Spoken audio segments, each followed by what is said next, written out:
Joining us now on Sports Talk, great to welcome man who's written a really interesting book, getting a lot of great press. It's called The Grind, Inside Baseball's Endless Season. We're joined by a national baseball writer for the Washington Post. But this book is about a season from beginning to end of the Washington Nationals. We'll find out about it. And Barry Svrluga joined us by telephone. Barry, good to talk with you. How are you today? Great, Doug. Hope you are too. Yeah, good to have a chance to chat with you for a few minutes on the inside of baseball most people don't get to see. Down here in Sarasota, we get a chance to follow the Orioles and the other teams around in spring training. You see a little bit of that aspect of it, but the daily grind, as you call it, it can get pretty intense at times, and I guess pretty dull at times, right?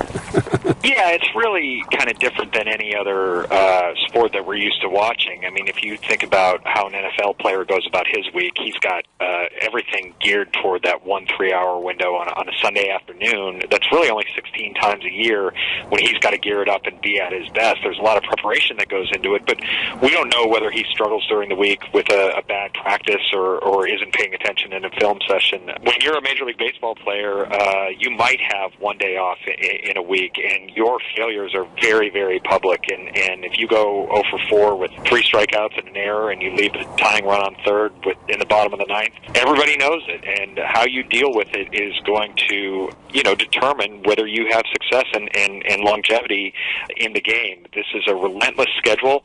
When you're struggling, it really can be suffocating because, one, you can't hide from the public eye aspect of it because there are 40,000 people in the stands every night and countless other thousands watching on TV. But you also, there's no place to escape because there's no time to escape. There's no time other than the All-Star break when you have back-to-back days off that are scheduled. So what we normally consider a weekend, that's foreign to Major League Baseball players from the time they arrive at spring training in February to the time their season's over, perhaps at the end of October if they're still playing in the playoffs. Hey, 162 games into 185 days, and like you said, 4 of those, if you're not playing in the game, are the only extended break you get unless you get some rainouts, but those would have to be made up with doubleheaders. That makes it even worse.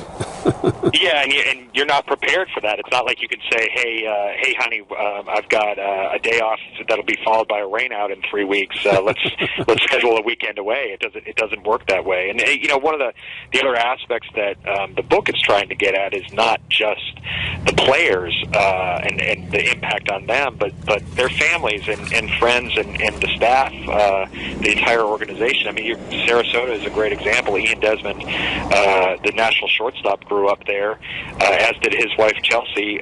They live there in the off season. They live up here outside D.C. during the season, and they are raising a small family in the midst of this kind of wild schedule where they're up here for 6 months and back there for 6 months and trying to schedule births around the schedule and all that kind of stuff that is very difficult to maintain some sense of normal family life when you're going through this kind of relentless schedule. Yeah, I was going to mention that, the Sarasota connection with Chelsea Desmond, and I've always wondered that people kind of say, when they want to get rid of a player, the fans I'm talking about, trade him, we've got a better player, but when you trade a player, that's uprooting not only a player, but perhaps a whole family. So it's a lot more than just a guy moving to another team, isn't it? Yeah, and I don't think these players and families are asking for sympathy or for tears to be shed because they definitely know that they're blessed and that in most cases the guys are living out their dreams playing Major League Baseball and making millions of dollars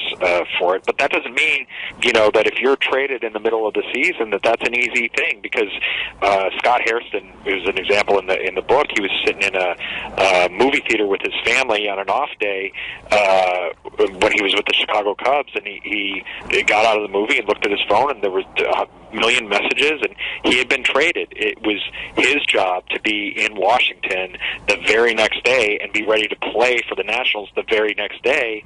Well, here's his wife in Chicago with an apartment and kids and all their stuff, what's she going to do? You know, she has to pack everything and everyone up and drive back home to where they live in the off season, and then figure out how to get things set up for the rest of the season in Washington. That happens to major league players all the time. You're not just trading a player; you're trading their family, and it's very, very jarring to the families that are involved. Yeah, you get into like you said, not just the players. A great section about one of the scouts and their life. That's not an easy life, and they don't get paid very well. No, it's really kind of I mean, that's the kind of underbelly of how this all happens. I mean, for every major leaguer, somebody scouted them. Someone saw something they liked at a out of the way high school field somewhere. So Chris Klein is the scouting director for the Washington Nationals, and he came up scouting the old-fashioned way. He was responsible for a geographic area where your job is to know every good high school player, every college player, every coach, every family, and really own it and come up with the best evaluations you can, to the point where you're at a little bit of a higher level and you're really digging in on the guys that your franchise might draft. But it's crazy. I mean, this guy has 1.2 million Marriott points because he's on the road for 200 nights a year, and he's flying. You're checking weather apps to make sure that if you're scheduled to see a high school pitcher on a Tuesday night, that he's going to pitch. There's not a rainstorm moving through, and if the forecast is bad, can you adjust while you're standing there at the Atlanta airport, figure out a different flight to see another kid who might be pitching with a better forecast?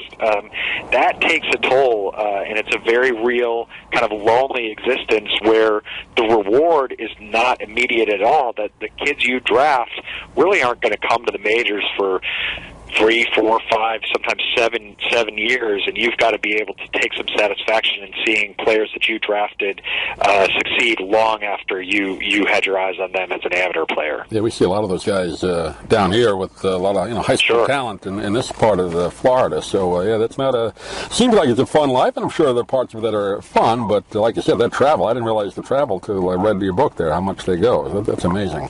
Yeah, exactly. I mean, there's so much that's untold and unknown, but very, very, very vital to the operation of an entire franchise. I mean, you're talking about, people say, well, you play in Cincinnati one night and Chicago the next night, the next night, and then 3 games later you go on to San Francisco.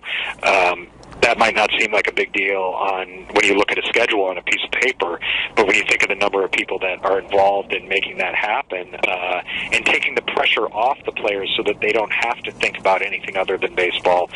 There's a chapter in there called The Glue about the clubhouse manager and the traveling secretary, who really are responsible for making sure all the trains run on time and making sure that the players are put in the best position to perform. If you took those 2 guys out of the equation for any of the 30 major league clubs, the operation would fall apart very, very quickly, and we'd see a team not show up for a game because those guys are so essential. Yeah, I've never covered a baseball team as a beat reporter. I've done it for football and a couple other things. And I know just the travel for that can get a little grinding, but that's once a week. But even as a beat reporter that you've done for the Nationals, just finding different stories to write about every day, that can be a grind as well, right?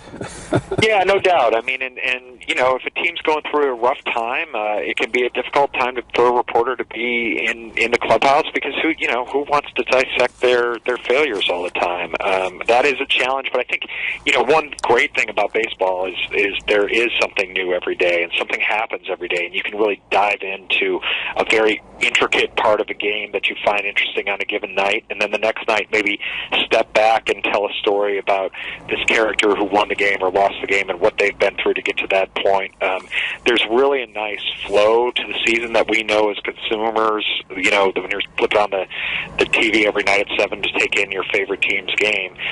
It's true for writers too. Every day you go to the ballpark, there's a chance for something very, very interesting to happen, and it's your job, because you know the characters the best, to really bring it out to the readers. I think this book is kind of an extension of that beat reporting, because these are characters I know really well, and hopefully that translates to the readers and tells them something about them and their existence that they might not have known before. Yeah, great baseball book called The Grind, Inside Baseball's Endless Season. We're talking with Barry Svrluga, who's the national baseball writer now, but covered the Nationals up in Washington for a long time. And Barry, you want to give out a website, or people can get a hold of you on Twitter or whatever handle you like? Yeah, Twitter at Barry Svrluga, which is BarrysVRLuga.